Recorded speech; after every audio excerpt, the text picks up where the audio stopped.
जय श्री गणेश। पार्वती का नामकरण तथा उनकी बाल लीलाएं और विद्या अध्ययन। ब्रह्मा जी बोले, हे नारद, तदंतर मीना के सामने माँ तेजस्वी कन्या होकर वह लौकिक गति का आश्रय लेकर रोने लगी। हे मुने, उस समय प्रस्तुति ग्रह की सैया के चारों ओर फैले हुए उनके महान तेज से रात्रि के दीपक शीघ्र ही क्रांतिहीन हो गए और उनका मनोहर रुदन सुनकर घर की सब स्त्रियां प्रसन्न हो गई और शीघ्र ही प्रेम पूर्वक वहां चली आई।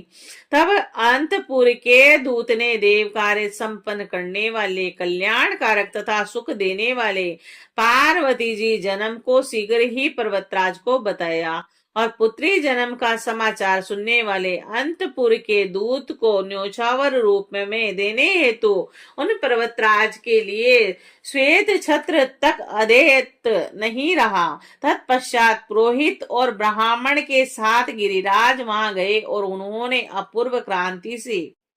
सुशोभित हुई उस कन्या को देखा और नील कमल के समान श्याम वर्ण सुंदर क्रांति से युक्त तथा अत्यंत मनोरम उस कन्या को देखकर ही गिरिराज अत्यंत प्रसन्न हो गए। नगर में रहने वाले समस्त स्त्री एवं पुरुष परम प्रसन्न हुए। इस समय नगर में अनेक प्रकार के बाजे बजने लगे और बहुत बड़ा उत्सव होने लगा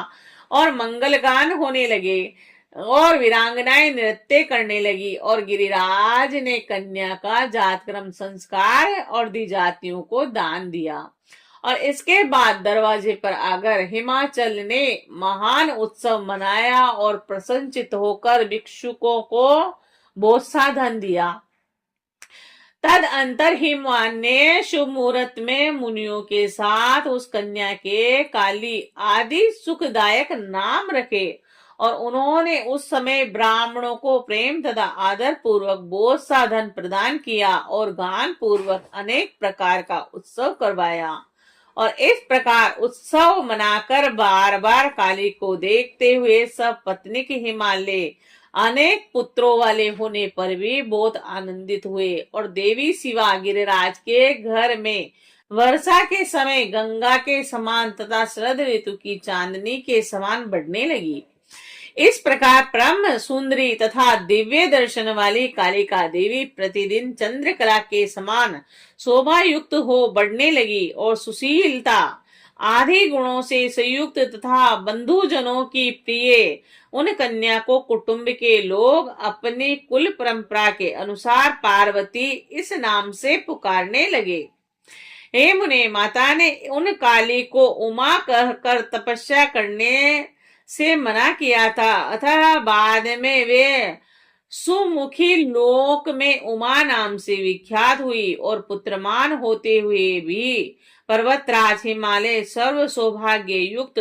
उस पार्वती नामक अपनी संतान को देखते हुए तृप्त नहीं होते थे, क्योंकि हे मुनीश्वर, बसंत ऋतु में नाना प्रकार के पुष्पों में रस होने पर भी भ्रमरावली आम के बोर पर ही विशेष रूप से आसक्त होती है और वे पर्वतराज हिमालय उस पार्वती से उसी प्रकार पवित्र तथा विभूषित हुए जिस प्रकार संस्कार से युक्त वाणी से विधान पवित्र तथा विभूषित होता है और जिस प्रकार महान प्रभावशाली शिखा से भवन का दीपक तथा निर्मार्ग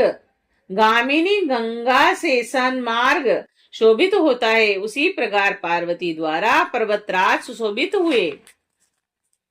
वे पार्वती बचपन में अपनी सहेलियों के साथ कुंदक, गेंद और कृत्रिम पुत्रों यानी पुतला तथा गंगा की बालुका से बनाई गई वेदियों द्वारा क्रीड़ा किया करती थी और उनके तदंतर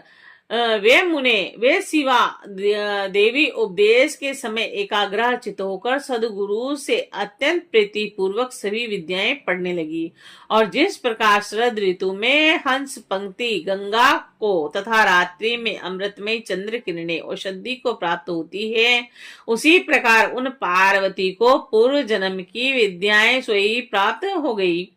और हे मुने, इस प्रकार मैंने शिवा की कुछ लीला का ही आपसे वर्णन किया। अब अन्य लीला का भी वर्णन करूंगा। आप प्रेम पूर्वक सुने। श्री शिवाय नमस्तुभ्यम।